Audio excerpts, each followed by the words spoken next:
Meu amigo, minha amiga, meu irmão, minha irmã, o tema de hoje eu diria que ele é doce e gelado, tá? Doce e gelado, uma incrível história, e bote incrível nisso, que começa em 1990 com um garoto chamado Edgar Segantini, que recolhia e vendia ferro velho para ganhar uns trocados lá em São Paulo. Esse mesmo garoto decidiu montar uma revenda de sorvetes com produção caseira. Pois bem, com muita luta e dedicação, bote luta nisso, essa pequena empresa cresceu muito e hoje, acredite, ela se tornou a líder de gelados no Nordeste e a quarta maior do Brasil, com mais de 300, não são 3 nem 30 não, são mais de 300 itens ativos, 100 lojas de fábrica, 100, não é uma nem 10 não, são 100 lojas de fábrica, presentes em 6 estados da região Nordeste e com uma produção, meu amigo, minha amiga, que já chega a 8 milhões de potes por ano, o que significa mais ou menos uns 12 a 13 milhões de quilos, ou algo em torno de 22, 24 milhões de litros. E quem vai contar essa fantástica história de sucesso é o filho daquele garoto, que é outro garoto. O menino tem 24 anos de idade e eu tava dizendo aqui pra ele, que a gente tá quebrando aqui um paradigma do programa que eu só trago o fundador. Mas a Frost, para você que não sabe, vai ficar sabendo depois do Conexões, ela teve 2 momentos. E ele é o fundador do segundo momento e aonde a Frost está hoje. Acredite, o menino. Mas um cara que, se ele já chegou onde já chegou, com 24 anos de idade, imagina quando ele tiver a idade do pai dele, né? O menino vai dominar o mundo, pelo jeito. Grande Edgar Felipe, filho do Edgar, fundador original da empresa, e hoje o Edgar Felipe, o Felipe é o CEO da empresa com 24 anos de idade. Boa tarde, Felipe, seja muito bem-vindo ao nosso Conexões, o programa dos campeões. Boa tarde, Ricardo, boa tarde, telespectadores, é um prazer estar aqui compartilhando um pouquinho da história, que de fato, a história do meu pai é uma história de empreendedorismo incrível, né, e toda a relação com a Frost, que também tem uma história incrível.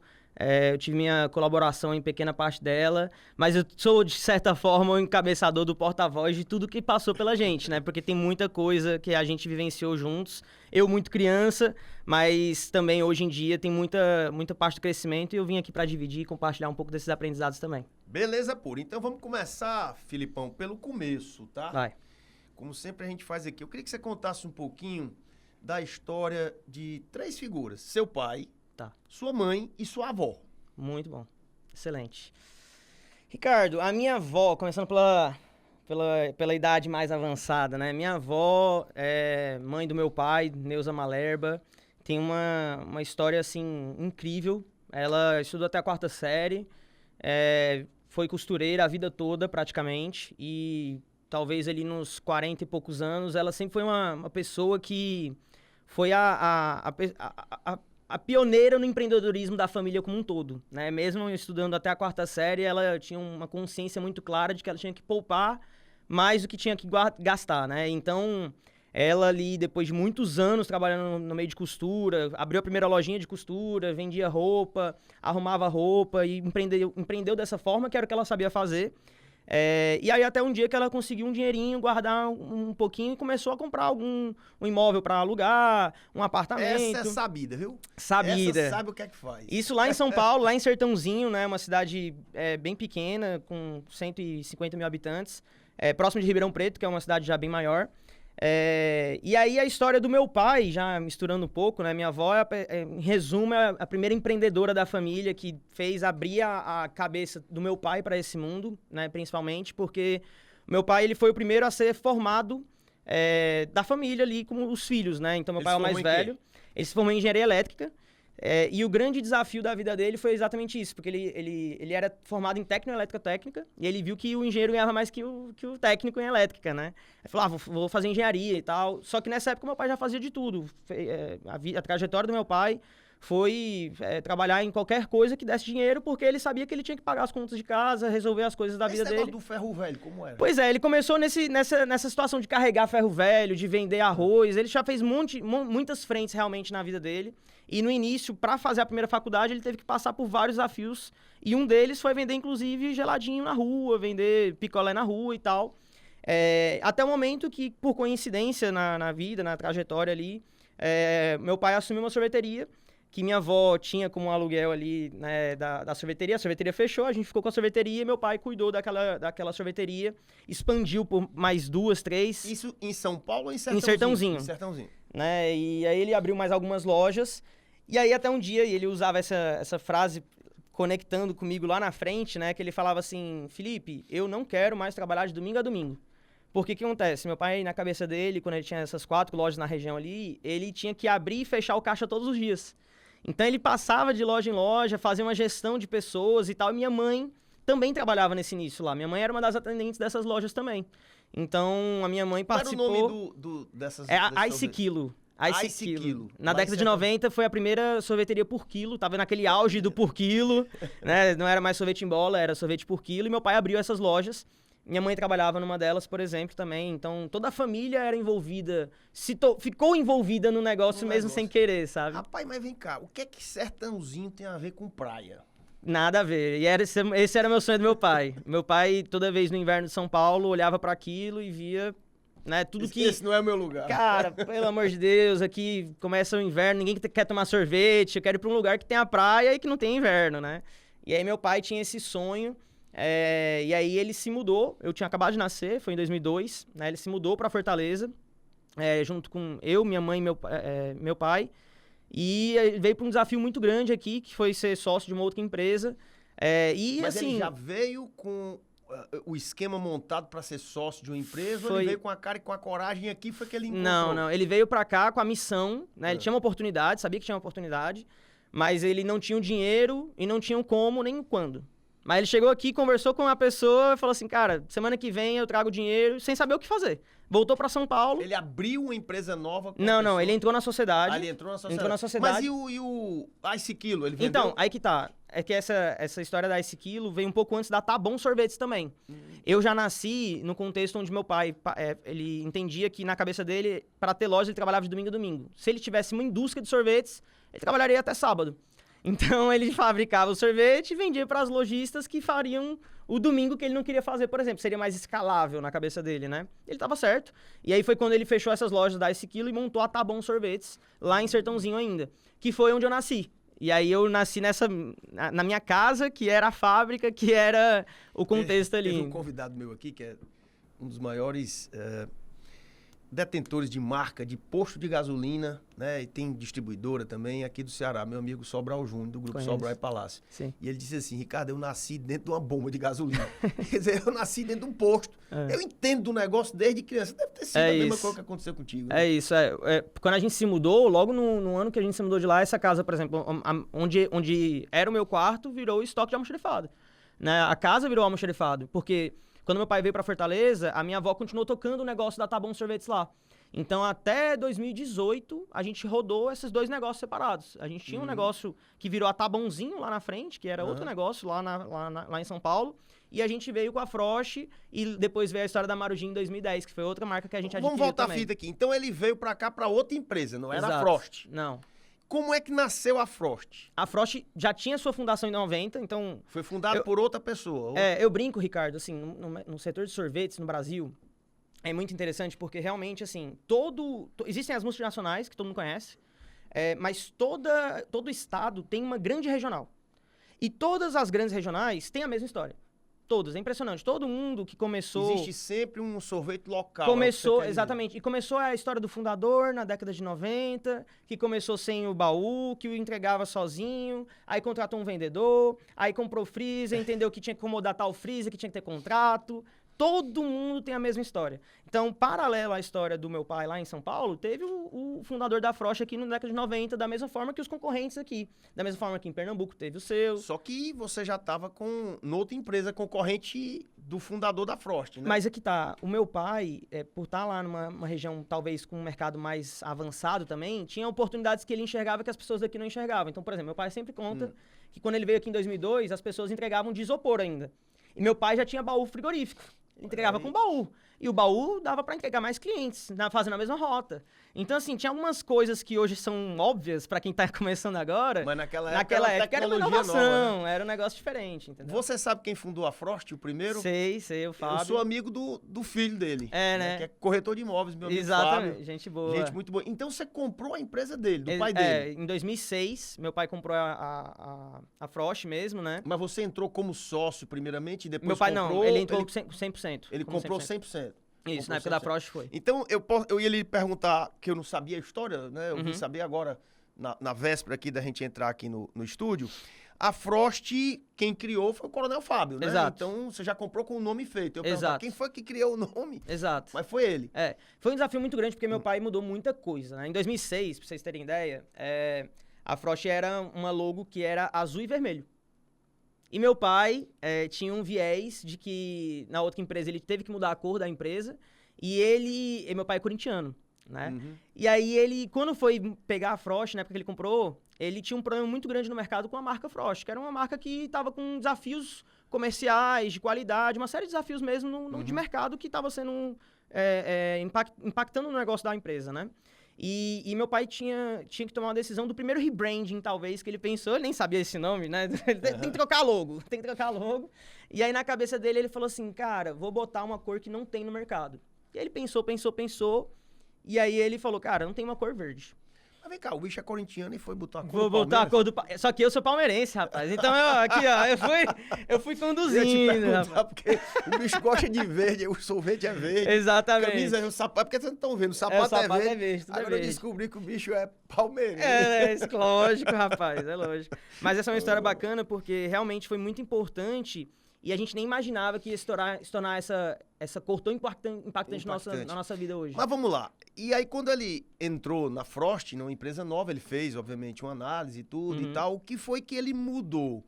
Qual foi, assim, o carro-chefe dessa mudança, além da cor, né? Pronto. Além do rebranding, qual foi o carro-chefe que começou a levantar realmente a Frost? Sim. O meu pai, ele sempre tem um viés, um aspecto muito comercial nessa época, né? Então, 2006 a 2010, por exemplo, alguns trabalhos que foram realizados foram a abertura de filiais. Então, a Frost era Ceará. Frost vendia em Fortaleza. Mas manteve os mesmos produtos, né? Então, sim, e teve muitos outros que foram lançados, relançados, melhorados, mudou muita coisa para ser o que é hoje, né? Hoje, se você for considerar, por exemplo, tudo que a gente vê hoje de produtos da Frost, esses 300 que você falou aí, 290 não existiam naquela época. Foi tudo reconsiderado, remodelado no que é feito hoje. Mas, por exemplo, nessa época, em 2010, a gente estava abrindo uma filial em Maranhão. Porque a gente já estava atendendo alguns clientes no Maranhão. Mas vamos lá. Vamos aqui também ainda no início, né? Eu tenho duas perguntas para te fazer. Quando eu conheço a família do Fábio, né? São pessoas boas, são pessoas que gostam de coisas boas, de qualidade e tal. Você focava em qualidade e inovação desde o princípio, começou com esse pensamento de qualidade e inovação. E mais do que isso, foi tudo às mil maravilhas ou teve uma dificuldade grande? Qual foi o momento mais difícil que vocês enfrentaram no começo da empresa? Nessa época, assim, uma empresa do tamanho que era a Frost, é uma empresa, né? Não é uma estrutura como a gente tem hoje, por exemplo, de setorização, de definição de papéis, processos e tudo mais. Então, um dos grandes percalços, por exemplo, que meu pai passou, foi na virada do sistema que a gente foi pro SAP, por exemplo, em 2010. Então, em 2010 foi um ano muito marcante, porque a gente virou o SAP, a gente abriu filial, mudou câmara, aumentou produção, porque chegou uma picoleteira.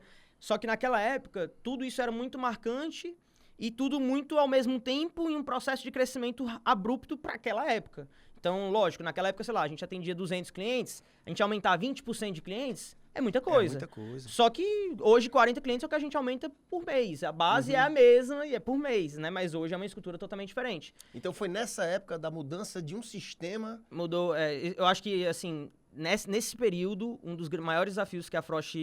Meu pai costuma falar assim, Felipe, eu quase quebrei. Foi esse momento da virada Por causa do da SAP. mudança. Foi. Nós temos o SAP na nossa empresa também. Eu me lembro que teve um problema de adaptação muito grande no começo. Eu me lembro de outras empresas que também passaram por isso, mas depois que pega, meu irmão, voa, né? Então, eu costumo falar isso pra ele. Eu falei assim, pai, essa decisão foi muito importante, apesar de todo... Porque assim, a gente implantou um sistema padrão global, mas ao mesmo tempo também a gente não tem implantado os processos daquele sistema 100%.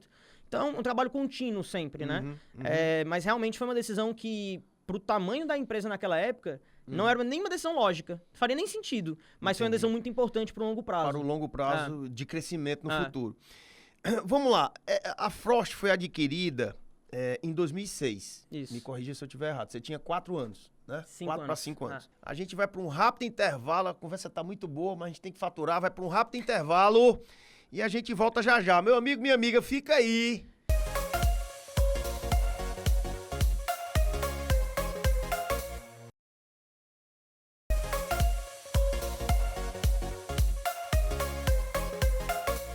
Mas foi e onde era a fábrica da Frost? Era no Passaré. Lá no Passaré. No Passaré. Qual era o tamanho dessa fábrica? Cara, era uma fábrica... Quando meu pai comprou, eu acho que tinha uns 2.500, 2.700 metros. Aí ele foi expandindo também. Lá mesmo? Lá no naquele Passaré. lugar. Exato. A gente aumentou o almoxarifado, aumentou a produção, aumentou a câmara. E ela chegou até 4.000 metros, mais ou menos. 10 anos depois, 11 anos depois, em 2017, vocês deram um passo muito grande, já com o SAP, né? Já com o SAP instalado, né? Que foi a grande dificuldade no começo. Que foi a mudança de fábrica. Isso foi realmente um grande passo? Essa foi outra, assim, tem alguns grandes marcos, né? Esse 2010 do SAP. Mas foi a virada de chave, né? Então, mas aí que tá, não foi uma virada. Como você falou sobre, foi fácil, né? A galera fala que tá na data aí 2017, né? Só que começou em 2014. Em 2014 não é apertar um botão e mudar de fábrica. Não é. A gente passou 1 ano e meio, ô Ricardo, a gente produzindo no Passaré e saindo a logística de Maracanaú. 1 ano e meio. A gente produzindo tudo, toda a fábrica era no Passaré, saía no dia, ia pra lá, no dia seguinte tinha que fazer rota. Era uma loucura, um caos, você não tem ideia, assim. E nessa época, até juntando um pouquinho da minha história, como é que eu sei muita coisa? Porque nesse período, eu sempre estava por dentro da empresa, por exemplo, trabalhando nas férias. Então, eu lembro muito claramente, por exemplo, nas férias de 2014, lá no final do ano, a gente estava nesse processo de virada de fábrica. E eu estava trabalhando com um operador logístico lá na Câmara de Maracanaú. Deu tempo de tu estudar? Nas férias, eu tinha uma clareza mental tu que era o estudava seguinte... dentro do freezer? Não, não. Era a brincadeira, assim, eu tinha... Como eu visitava a minha família em São Paulo, em janeiro, eu trabalhava em dezembro e saía com salário mínimo. Moleque de 13 anos, 14 anos. Tu chegou a se formar? Me formei, né? Eu fiz administração na Unifor também. Mas assim, eu desde criança eu tive a mentalidade de falar, cara, eu vou ganhar um salário trabalhando 1 mês e ainda vou aprender. Eu achava legal, sabe? Fantástico. E então eu participei... Cabeça dessa... Mas também foi intencional. Meu pai também sempre me mostrou esse aprendizado, essa importância, né? E aí foram pra nova fábrica, Maracanaú, né? Maracanaú. Qual é o tamanho da mercadoria, assim? Só na no época, começo, na época, você tem ideia, Ricardo, em 2014 meu pai me levou lá, num sábado, e falou assim, Felipe, aqui vai ser a nova fábrica, olha o tamanho disso aqui. Eu tinha 10 anos. Não, tinha 13 anos. E eu lembro que meu pai, era tão grande o espaço, tão grande, que meu pai falou assim, Felipe, tu pode andar de carro aí. Aí tu se perdeu. 13 anos, não, eu de 13 anos, meu pai me deixou, olha que meu pai também é sem noção, né? Deixou o moleque dar uma voltinha de carro no próprio terreno que era gigante. Pra ver se conhecia, pra conhecer. Era 14.000 metros, né, o espaço, era espaço gigantesco, a gente tava saindo de 4.000 pra 14, ele falou assim, Felipe, isso aí vai ser problema teu, vai lá na frente e tal.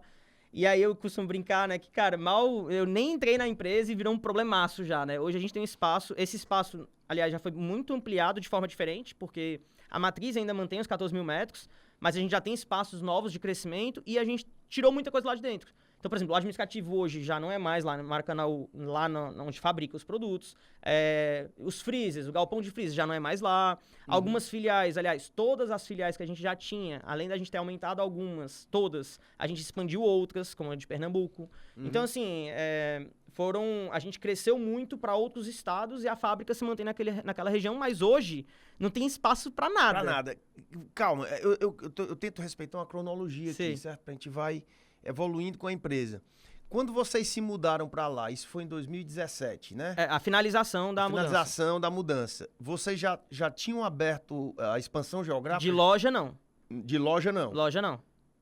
Loja, a gente começou o negócio de loja no final de 2018. Vamos voltar mais à fita aqui um pouquinho. Quem é o público-alvo da Frost é o supermercado? Boa. É uma venda direta nas tuas lojas? Quem é que te compra mais? Pronto. Quem é teu cliente? Até 2017, um negócio da Frost, né, desde a época do meu pai lá em 2006 até 2017, 2018, foi um negócio supermercado e varejo.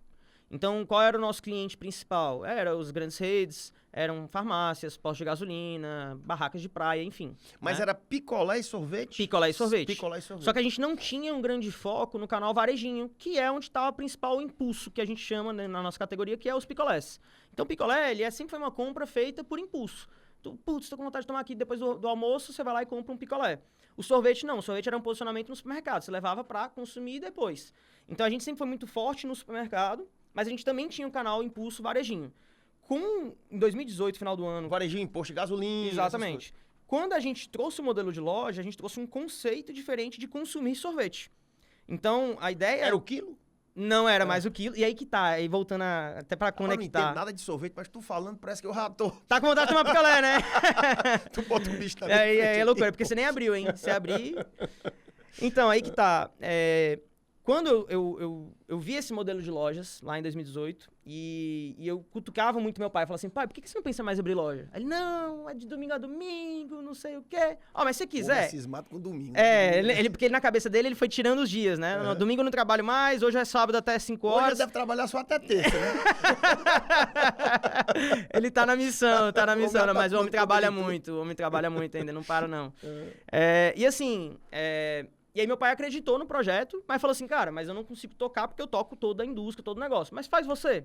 E foi aí a virada de chave, onde a gente criou um modelo, de fato, onde as pessoas não compram picolé para consumir na hora, o impulso. Elas vão comprar para levar para sua casa. Mas tu oferece, tipo, essa embalagem, assim, para ele manter, ou bota no saquinho também, mesmo? assim... É só o tempo da loja para casa, né? Exatamente. O nosso público-alvo nas lojas hoje é o cara que tá saindo e tá indo para casa. Tá indo pra casa? Putz, cara, eu vou ter um evento... Não é aquela loja que tem as mesinhas ali pra ele ficar por nosso ali? Nosso objetivo não é esse. Eu até tenho, mas nosso objetivo não é esse. Até porque a Frost sempre jogou, respondendo a pergunta diretamente, o jogo da escala. Então, o jogo da escala, ele não necessariamente define o perfil que é o público ali, o público CDE.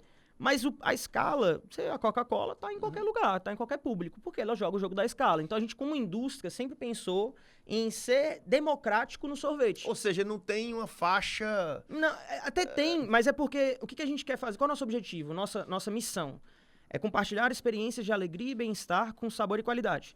Então, não tem necessariamente uma pessoa que não possa ter uma experiência de alegria e bem-estar. Agora, a gente entende que o consumo de sorvete, por exemplo, na categoria dentro do Brasil, é um consumo muito supérfluo. Então, as pessoas não têm poder aquisitivo para consumir o próprio produto que elas gostariam de consumir, que é, no caso, o nosso sorvete. Então, eu preciso ter um apelo de escala para democratizar esse consumo. Porque hoje a maioria das pessoas não podem tomar um picolé uma vez no mês, porque não cabe no bolso delas. Mas dentro de uma organização onde você, ao invés de comprar na hora que você tá ali no restaurante, que vai ser R$10 um picolé, não, cara, eu consigo comprar 3 picolés por R$10 na loja da Frost. Eu vou levar para casa e eu como lá em casa. Deixa eu fazer aqui você acompanha o nosso programa, você sabe que eu trago quem merece. Sim. Né? E eu já trouxe 2 indústrias conhecidíssimas aqui de sorvetes para sentar na cadeira dos campeões. Legal. Pardal e São Paulo. Eu vou colocar aqui Pardal e São Paulo. Você se coloca entre essas 2 marcas, você tá aonde? No meio? Tá? Em termos de valor do sorvete, em termos de público-alvo. Tá. Assim, Bicho, aqui é a casa da verdade. Aqui não tem perfeito, é isso mesmo, Ricardo. Adoro isso. Assim, a gente coloca frescura, a São Paulo, ela tá numa categoria que a gente chama de gelateria, que é um público de shopping e que tem um público completamente diferente. É o gelato. Não é. Aí a gente nem vai entrar no mérito de formulação, tá? Certo. Não tô nem falando de formulação, que é melhor, que é pior, porque eu acho que não cabe a mim aqui. Mas eu acho que, a nível de posicionamento, a Pardal não tem comparação com São Paulo e não tem comparação com o Frost nesse caso. Porque a São Paulo é como se fosse um milkshake. O milkshake é comparável ao picolé? Cara, são coisas diferentes, né? Então, são negócios diferentes. A Pardal tá no nosso seu concorrente. É meu concorrente direto, a gente considera como concorrente direto, em Fortaleza. É lógico que a nossa atuação hoje é muito maior do que Fortaleza. Na verdade, Fortaleza é onde a gente está presente, a gente é líder aqui no Ceará e no Nordeste. Pergunta pra te fazer, e o diabo do tempo, cara, tu fica falando rápido, de picolé e sorvete, e o tempo passando meia hora quase. Sim. Então, assim, a Frost... A Pardal é teu concorrente aqui em Fortaleza. Exatamente. Só que eles não Mas têm ela não tá em outros por exemplo, estados. em todos os outros estados eu tenho concorrentes regionais. Tem sempre o regional. Tem né? sempre o regional. Rapaz, deixa eu te falar uma coisa. Tu não era nascido nessa época, eu sou um pouquinho mais velho do que você. Na minha época tinha o Que Bom, era o sorvete que tinha, né? Você chegava na praia... Tu lembra do Sorvani? Tu lembra do Sorvani? Tu é da época do Sorvani? Me lembro. Sorvani ainda é mais novo. Não. Que Bom Sorvani, depois virou Sorvani. Que Bom. Que Bom Sorvani é depois da Que Bom mesmo. A Que Bom era pura, Que Bom pura. Sim. Entendeu? Aí teve o Sem Nome, é o nome do sorvete, Sem Nome. Mas era... que fim eles levaram? Existem ainda? Então, aí que tá. Os multinacionais, eles são muito relevantes a nível nacional. A nível regional, eles perdem para todas as regiões. Entendeu? Então, assim, aqui, por exemplo... Não, como é que o cabo vende no Brasil, mas não vende no estado? Ele tá presente em todos os estados. E por isso ele consegue ter uma capilaridade e representação... Você quer dizer que ele não é o primeiro lugar de vendas em aqui... cada estado. Mas quando ele soma, ele é terceiro ou quarto... Vou dar um exemplo prático, tudo, até pra galera ele entender. Ganha na produção, geral. Até pra galera entender aqui, vou dar um exemplo prático. A Frost, no Ceará, é a primeira do Ceará, certo? A segunda ali, por exemplo, seria a Frutibis. A terceira é a Nestlé. A quarta... Nestlé é a dona da Que Bom, é? É a Froner. Não, a Froner é a dona da Nestlé, né? Certo. Representa a marca Nestlé. A quarta, a Pardal, por exemplo. A quinta vem a Que Bom. Então, dentro dos meus concorrentes no Ceará, é lógico que o que mais me pega, por exemplo, eu que já estou em vários estados, a Que Bom é a minha maior concorrente. Porque a nível Nordeste, o Ceará, aliás, a nível Nordeste, a Frost é a primeira, segunda a Nestlé, terceira a Que Bom. Porque em toda a somatória de cada estado, ela representa muito, porque a maioria dos sorveteiros ficaram no seu próprio estado. Então, a gente, quando vira Nordeste como um todo, Norte, Nordeste, que é como a gente está desbravando o mercado, eu tô brigando, de fato, com os multinacionais. E com as multinacionais também. Com os regionais em cada estado, que são muito fortes. Entendeu? Uma briga boa, né? É uma briga grande. Cara, quem é que teve essa ideia dessa expansão, né? Quem foi Foi você ou foi seu pai? Meu pai sempre teve o viés de comercial e expansão. A ideia das lojas foi uma ideia que ele apostou, que ele acreditou, que no começo não deu nada certo. Tudo é muito recente, né, cara? É tudo recente. Pra 16, você ter ideia... 17. Não, pra você ter ideia, em 2018, no final do ano, a gente abriu 2 lojas. A gente foi abrir mais 3 lojas no final de 2019. Em 2020, que tava na pandemia, a gente tinha 6 lojas. 6 lojas em 2020, no começo da pandemia. Hoje tem 100. São 137, tá? Caramba, cara, então tem que atualizar. São 137. Tá igual uma tartaruga subindo num poste. Já mesmo, mas tu abre uma loja por hora? Como cara, não, por hora não. Essas lojas são todas tuas? Hoje, de fábrica que a gente chama? Hoje a gente tem um modelo diferente também, né? Mas só contando um pouquinho da linha temporal, em 2020, a gente começou a pandemia, a gente tinha 8 lojas. Eu abri, em 2020, 7 lojas com porta fechada, no meio da pandemia. Pô, a pandemia... A pandemia era fechando ponto, a gente alugando, eu botava os balões pra fora, e quando eu falo eu, é porque era eu mesmo. Tava em casa, né? Mas é que tá, a gente via oportunidade, a expansão era meio que isso, assim, cara, como é que, na hora que abrir, como é que vai ser? A gente acreditava nisso daí, então... Eu abri 7 lojas no lockdown ali, com um balão pra fora, uma portinhola assim e o cardápio. A menina falando assim, seja bem-vindo à Frost. Foi preso quantas vezes? Nenhum. A gente fechou tudo certinho, a gente cumpriu o regulamento. Até porque eu acho que se a gente tivesse muita loja... é bom por causa disso, né? Se a gente tivesse muita loja naquela época, Ricardo, seria um problema sério pra gente. Porque... Não tinha gente, né? Não, e... Qual que foi a nossa vantagem naquela época? A gente tinha poucas lojas e o iFood tava nascendo muito forte e a gente já tava bem posicionado no iFood. Então, a gente abriu muita loja e vendia muito no iFood na pandemia. Muito, muito. Então, eu fui em 2020, 2021... Pra vender no iFood, não precisava abrir loja, né? Você poderia pegar na fábrica e... Mas no nosso caso precisava. No nosso caso precisava, porque a gente... A rapidez, né? E a questão de armazenagem mesmo. A gente tem muito SKU, muito freezer, a separação é desafiadora. E no final do dia, o ponto de venda, as nossas lojas, elas não são lojas só para consumidor final, não. Quantos freezers tu tem? Os freezers são teus, são né? próprios, Quando você coloca num posto de gasolina, o freezer é teu. É meu, comodatado. Exatamente. Ele ganha sobre o que vende ou ele já compra uma produção X? Não. A gente tem um vendedor que atua lá, faz todo o merchandising, a gente tem um padrão. E aí a gente vende os produtos pra ele, né? E aí ele revende com a tabela que a gente Mas ele compra já aquela quantidade que ele já sabe que vai vender, ou ele como é que a gente chama, por consignação? Não, ele compra, né? Vai boleto ali, normalmente, mas ele tem uma visita meio semanal. Se então, precisar de mais... ele tem um pedido mínimo ali, né? Que ele tem que comprar. Essa força de vendas é toda tua? Toda própria também. Toda própria. Mas hoje são negócios diferentes, mais uma vez. Essa expansão geográfica também, foi você ou foi seu pai que deu a corda? Porque você sabe que todo mundo é movido dar corda, né? Aí tem que alguém ficar dando corda pro cara. Quem foi? Foi ele ou você? Em 2010, como eu falei, a gente fez Maranhão, Piauí, a gente já tinha essas filiais, né? Mas as lojas, a gente começou abrindo lojas fora do Ceará, onde a gente já tinha filial. Então, em 2021, eu fui pro Rio Grande do Norte. Em 2022, a gente foi lá pro Maranhão. Em 2020, na pandemia, eu tava lá no Piauí, abrindo loja no Piauí, era onde a gente já tinha filial. Mas a fábrica é sempre aqui. A fábrica aqui... Você não tem Parque Fabril fora do Ceará? Não, mas eu mando o produto e armazeno Como é que ele viaja esse produto? Carreta, né? Essas carretas são terceirizadas ou são de vocês? A gente tem própria e algumas terceirizadas também, que a gente faz.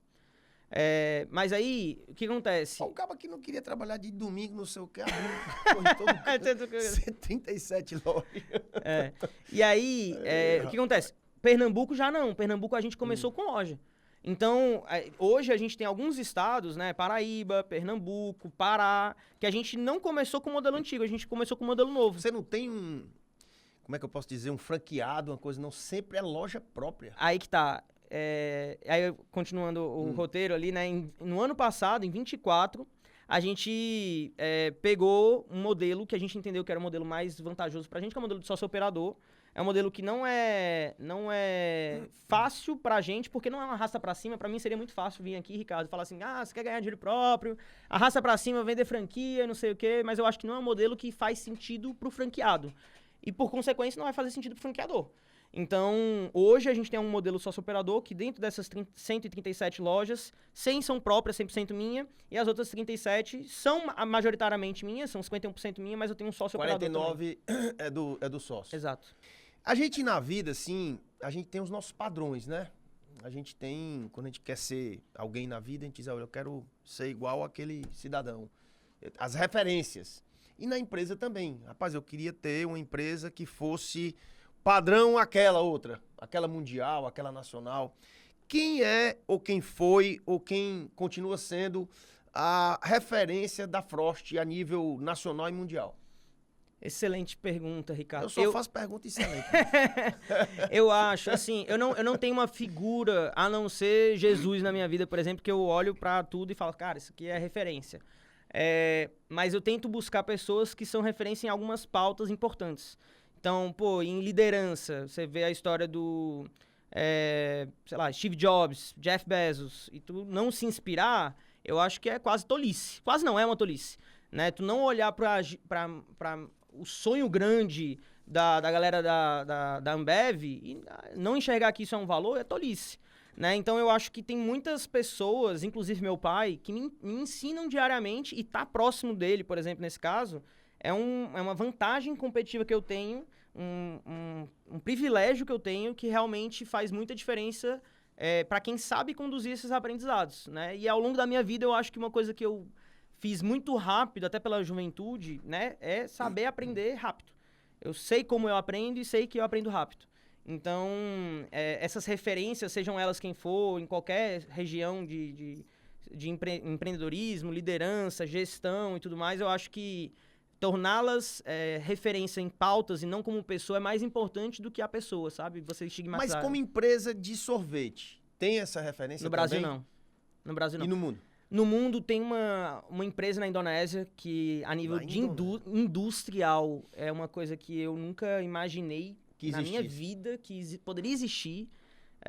Eu acho que a nível industrial não existe nada comparável ao que eles estão fazendo lá. O que tem de diferente? Tamanho megalomaníaco. É mesmo, cara? É absurdo. Qual é o nome da empresa? Chama IC. É uma empresa realmente assim que... Na Indonésia? Na Indonésia. Foi lá ver já, bicho? Eu nunca fui, já tive alguns convites. Eu fui na fábrica, fui 2 vezes na China já, conheci algumas fábricas lá.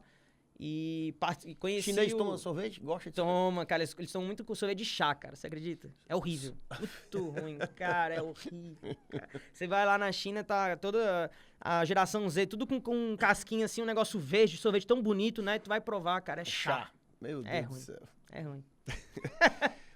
Meus amigos, esse cara aqui, ele é o Edgar Felipe, 24 anos de idade, CEO da Frost.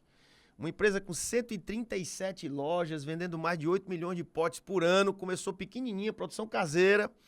E hoje está aí essa potência a nível regional e nacional. A gente vai para um rápido intervalo. A conversa está muito boa, mas a gente tem que faturar. Vai para um rápido intervalo e a gente volta já já. Meu amigo, minha amiga, fica aí. Porque esse cara, ele não vai pra todo canto, não, tá? Ele tá quebrando um paradigma aqui, ele é a segunda geração falando da primeira, né? Falando da história, mas ele é responsável por uma boa fase do crescimento dessa empresa. Por isso que ele tá aqui. E se ele tivesse dando uma palestra, Felipe, eu seria, cobrando caro, eu seria o primeiro a chegar, eu ia botar uma camisa verde só pra ali prestigiar, ia sentar na frente e ia pagar mais caro pra poder lhe ouvir, meu amigo. E você que tá aí, tá ouvindo de graça.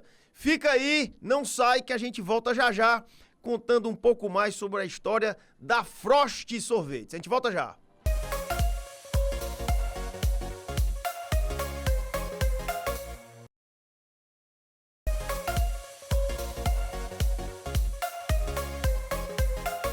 De volta ao Conexões especial, a história da Frost Sorvetes, contada simplesmente por seu CEO, meu amigo Edgar Felipe. Me diga uma coisa, qualidade, como é que você vê o quesito, que pra mim é o principal? Sim.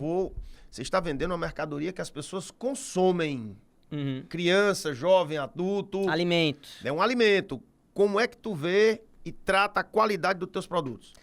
Então, Ricardo, como eu falei, a nossa missão é compartilhar a experiência de alegria e bem-estar com sabor e qualidade. Então, tá na nossa missão, né? Não é um negócio que a gente brinca, pelo contrário, a gente zela muito, tem muita tradição acima de tudo, mas muito processo. A gente não pode confiar num negócio que não tem processo que garanta a qualidade, né? Então, a nível industrial, e como você falou bem, a questão da indústria de alimento tem que levar muito a sério isso acima da própria legislação, porque a legislação brasileira já é um desafio imenso. Com muita segurança. E a gente ter a nossa segurança acima dessa situação é importantíssimo para perpetuidade da própria marca.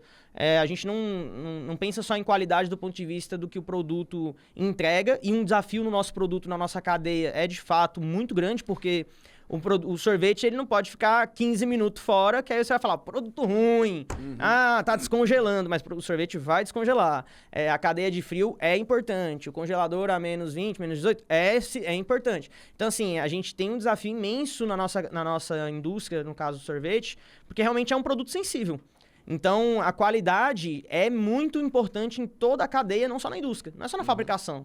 Tem toda a cadeia logística, toda a cadeia do cliente, que eu tenho que monitorar e zelar. A qualidade, ela vamos dizer assim, a cadeia ela não é só na fábrica, horizontal. Ela é horizontal. Ela é horizontal, ela tá em todo o negócio. Transporte, tudo, tá em todo armazenamento. Então, a qualidade é uma prioridade, tá na tua razão de ser. Exatamente. Né?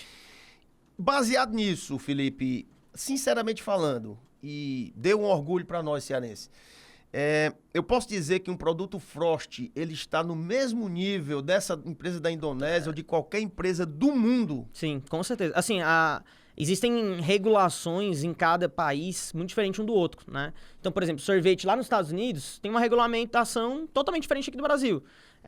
Então, a nível nacional, a indústria de sorvetes tem um diferencial grande, porque realmente a Anvisa e todos os órgãos regulamentadores têm uma criticidade altíssima na indústria de alimentos aqui no Brasil. E, acima de tudo, a Frost tem, além de todos os requisitos, a gente trata realmente o nosso consumidor com carinho, com qualidade, e em todo o processo, não é só do ponto de vista industrial. Porque pra gente, como eu falei, a nossa principal reclamação, Ricardo, é sobre a avaria de produto porque descongela.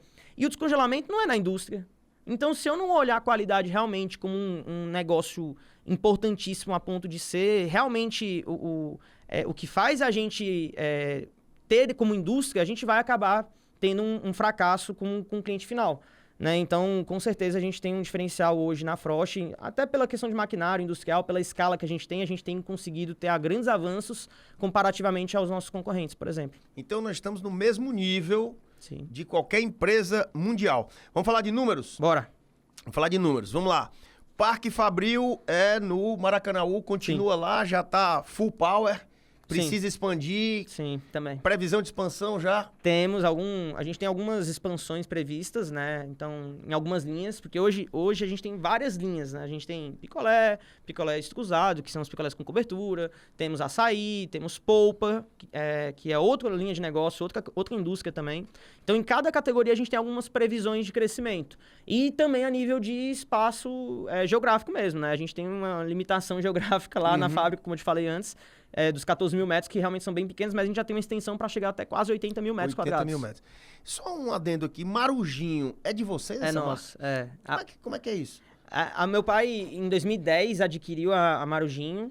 E, na verdade, a Marujinho, na época, era só o Marujinho que a galera aqui do Ceará conhece no estádio, né? Quem nunca foi no jogo do Vozão ou do Leão aí, independente pra quem torçam, e tava lá tomando Marujinho pra dar sorte no jogo, né? Então, o Marujinho, ele é o sachê de iogurte, pra quem não conhece, mas hoje é uma marca dentro do Grupo Frost que tem, além do sachê, tem os picolés, com cobertura, sem cobertura. Mas produzidos na mesma fábrica? Tudo lá em Maracanaú, tudo feito em Maracanaú. E para todos os estados, tá? Porque toda a linha Marujinho também tá nas nossas lojas. Nas nossas lojas. Na loja de vocês. Vamos lá.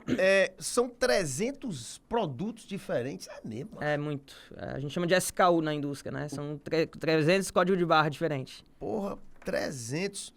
E vai do picolé passando pelo sorvete, né? Em pote até o marujinho. E polpa de fruta também? Também. A gente tem uma indústria de polpa de fruta. A gente também tem uma categoria nova que a gente lançou agora, que é o gelo saborizado, que é um gelo para drink. Então, dentro da categoria, a gente também tem um milkshake, por exemplo. Eu gostei dessa aí. Como é o gelo para drink aí? Rapaz, você gostou, né? É bom. Como é? Cara, é um gelo infinito. Ele é um gelo grande, assim, pra você botar no seu drink. Tu faz a sua mistura, tu faz, sei lá, mistura gin com... Sim, mas ele não tem sabor, é o gelo. Tem mesmo. Sabor, claro que tem. Ele tem gelo de água de coco, gelo de morango, maracujá. Ele é infinito, como assim? É porque ele é muito grande. Então ele põe lá, você não fica trocando o gelo, você fica trocando a sua bebida. Entendeu? Então você põe um copão, a gente costuma falar isso, né? Você põe um copão de 500 ml, você faz um drink lá, aí toda vez você fica botando mais gelo, né? No drink, você não vai lá e bate. Não, aqui não. Você tem um gelo grande que você não vai ficar... Foi tu que inventou isso. Acabando com a... Foi tu que inventou isso. Não. A gente tem uma brincadeira, né, Ricardo? Essa brincadeira antiga, a gente não inventa nada, a gente copia, né?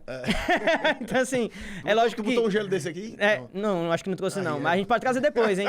Mas tem que trazer a bebida, pô. Não adianta... Não tem... Aí... Ei, vamos lá. Qual é o carro-chefe hoje? Existe com 300 produtos, tem um carro-chefe? Que sai mais assim? A gente tem a categoria chefe, dentro de cada categoria a gente tem o carro-chefe. Então, dentro da principal categoria do grupo Frost, o mais tradicional é o 2 litros, que é o sorvete, o tamanho família que a gente chama, que é pra família mesmo. E dentro do 2 litros, o napolitano, porque, cara, é aquela coisa, né, Ricardo? Tu chega e imagina, eu fico imaginando a dona de casa ou o marido que vai lá no supermercado, aí fica lá, pô, vou levar um sorvete. E aí, morango? Ixi, mas minha filha não gosta de morango. Ah, mas levar só chocolate? Chocolate é sem graça. O cara leva o napolitano. Então, assim, no final do dia, não tem erro. Então, o napolitano é o campeão. Vocês têm produtos diet, produtos pra quem tem intolerância à lactose? Temos demais. Inclusive, a gente lançou em 2023 para 2024 uma linha que é voltada só para isso, que é o Pura Fruta. É uma linha só de fruta, zero açúcar e zero leite. Então, é uma linha que atende muitos públicos. Inclusive, Ricardo, eu tenho uma hashtag que eu brinco, que eu treino só para tomar sorvete. Eu treino só para isso, porque imagina aí, passar uma vida toda de dieta sem poder tomar um sorvete na vida. Não existe num mundo desse, existe. Não existe. Então, o Pura Fruta, ele veio pra salvar a minha vida, inclusive. Porque eu tomo todo dia um picolé, que é o Pura Fruta. Porque tá a nutricionista que me passa, pô. Tá lá, porque o Pura Fruta tem 25 calorias. Zero açúcar, zero leite. E além desse produto zero lactose, a gente também tem sorvete, né? O napolitano, que também é de 1 litro para as pessoas que também têm intolerância. Quem são os maiores consumidores da Frost? É classe A, B e C? Ou é eclético, não tem? Tu nunca mediu isso aí? O grupo Frost, ele atende ali do A, B até o C+, né? A marca Frost. E aí a gente tem algumas linhas, por exemplo, a própria Marujinho é uma marca que atende mais popular, o público, né? Periférico. Mais popular. Então, a gente também tem a marca Zecas, que atua lá em Pernambuco, que tem uma característica também de estar nas classes de mais promoção, mais direcionamento de preço, né? O público que está mais propício a isso. Mas é uma coisa que realmente o nosso objetivo é democratizar o consumo. Então, no final do dia, a gente não tem... Não tem, assim, um público específico, não. Vamos lá. Quem é teu maior cliente? É um supermercado? É uma rede de supermercados? Quem é teu maior cliente? Tirando as lojas, é uma rede de supermercado. Só que são muitos supermercados, né? A base é muito grande de clientes. Quem é o maior cliente? Cara, a gente tem as grandes contas que a gente coloca, né? Então, Açaí, Atacadão, Mateus são os principais clientes a nível regional, né? Estão em todas as regiões também, né? São quantas lojas físicas? Você falou... São 137. 137. Quantas no Ceará? No Ceará deve ser umas 70. Então o Ceará continua sendo o É a maior parcela. É a maior parcela. E também é o maior consumidor. É o maior consumidor. É o maior consumidor porque a gente está mais presente. É onde a gente nasceu, né? A gente é daqui, então, querendo ou não, o crescimento maior começou aqui e agora a gente vem crescendo em outros estados também. Também a gente consegue crescer menos aqui, né? Para os próximos anos, a gente não consegue crescer tanto quanto a gente cresceu aqui. 70 lojas, né? Tem loja em todo canto, né? Tem bastante, graças a Deus. O modelo de negócio da Frost, ele existe alguma categoria especial que vocês pertencem do modelo de negócio? Vocês criaram um modelo de negócio próprio? Ou como você falou, já é uma coisa que vocês pegaram de terceiros, já estava criada? Esse negócio das lojas de fábrica? Cara, a gente tem um conceito na loja, para quem conhece, já foi na nossa loja, que é o seguinte. Você, a partir de 5 unidades de qualquer coisa da loja, você leva no atacado. Então vamos lá, você chegou na loja, quero levar o napolitano, 2 pura fruta de maracujá e tu vai lá passar no caixa. Tu vai levar tudo a preço de varejo.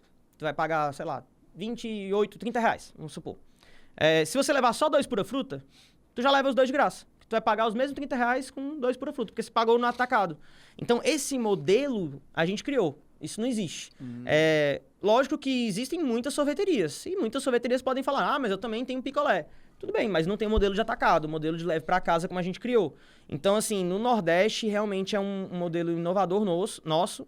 E, de fato, uma coisa que mudou muito a perspectiva e a forma de pensar. Eu lembro quando eu abri a loja, Ricardo, que meus amigos, o pessoal que, enfim, amigo do meu pai, virava pra gente e falava assim, cara, quem é que vai numa loja comprar picolé pra levar pra casa, mano? Que loucura é essa? Vocês estão ficando doidos, pô.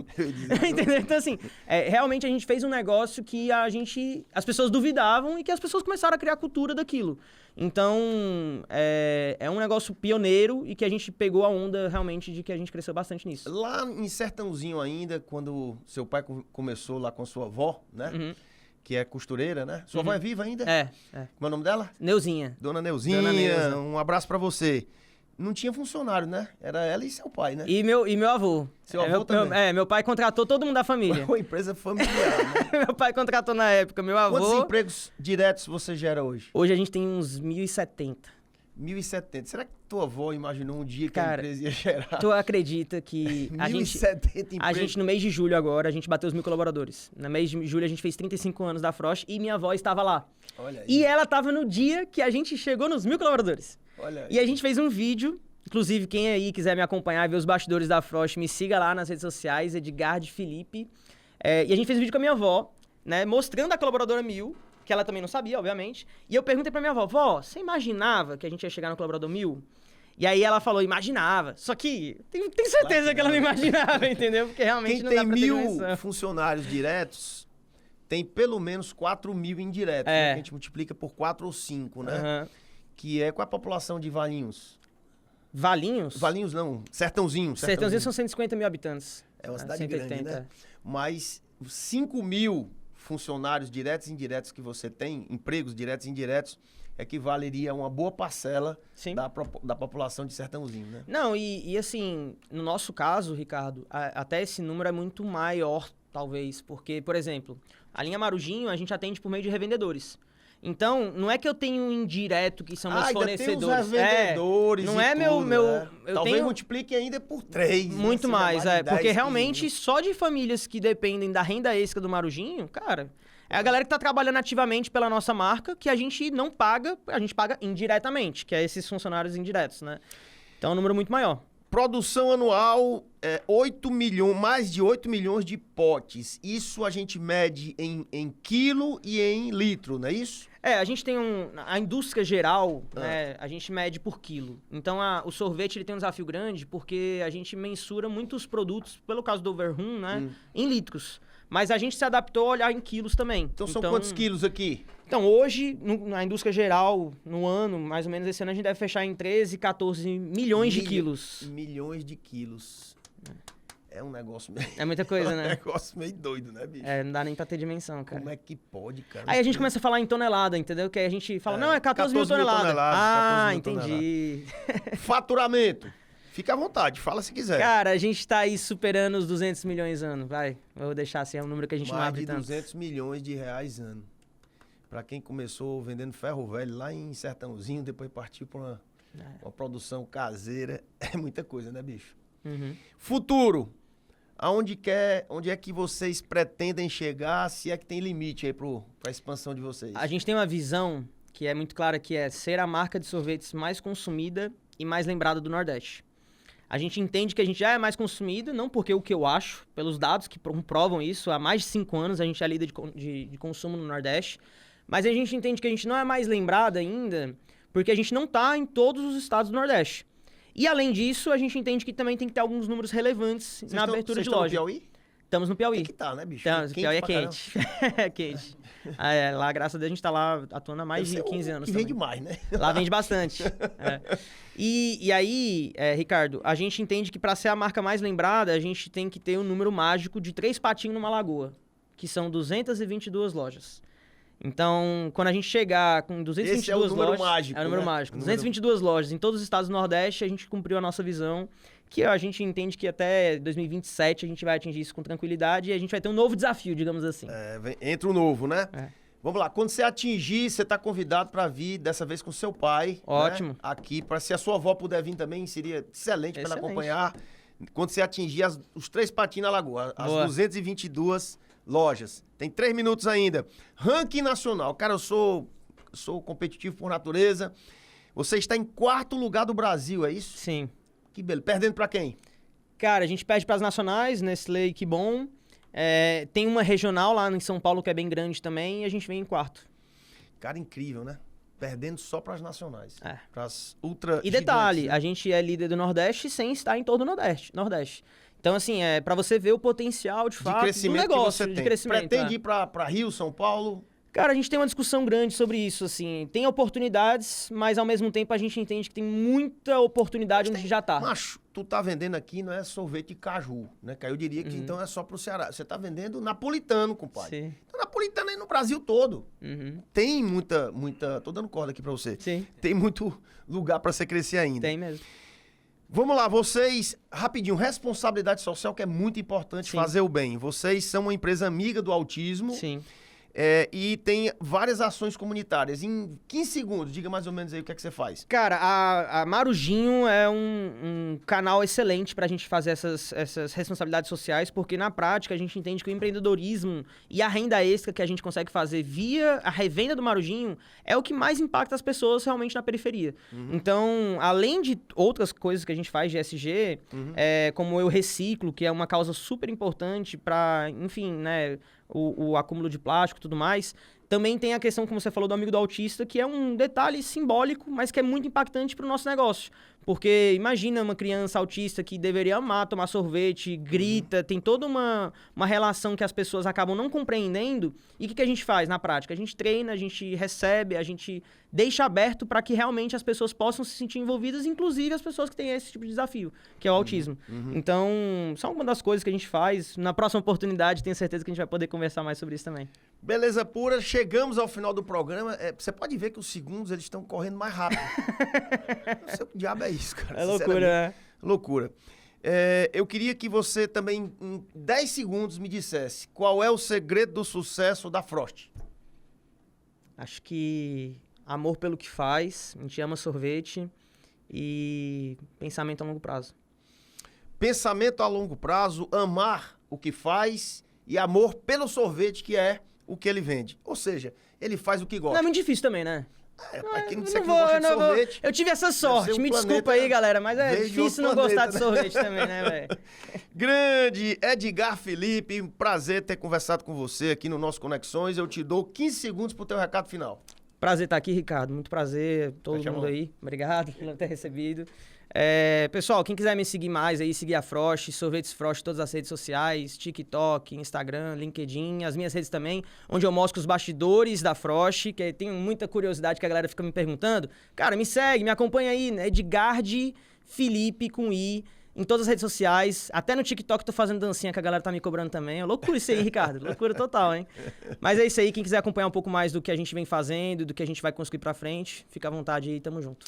Beleza pura, esse foi mais um Conexões de Sucesso sensacional com meu amigo Edgar Felipe. Um abraço para todos os colaboradores da Frost.